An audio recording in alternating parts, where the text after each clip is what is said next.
আসসালামু আলাইকুম। আপনারা সবাই কেমন আছেন ভাইজানরা? অনেকদিন পরে আমার ভাইরে কাছে পাইলাম। দুই ভাই বসে একটা গান বলবো। যদি আপনাকে ভালো লাগে অবশ্যই কমেন্ট করবেন, জানাবেন। অবশ্যই।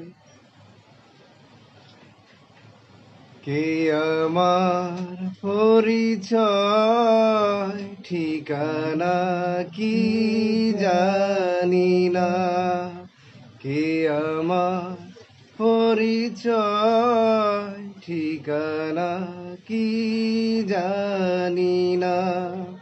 হে জীবন আমি তো মানি না,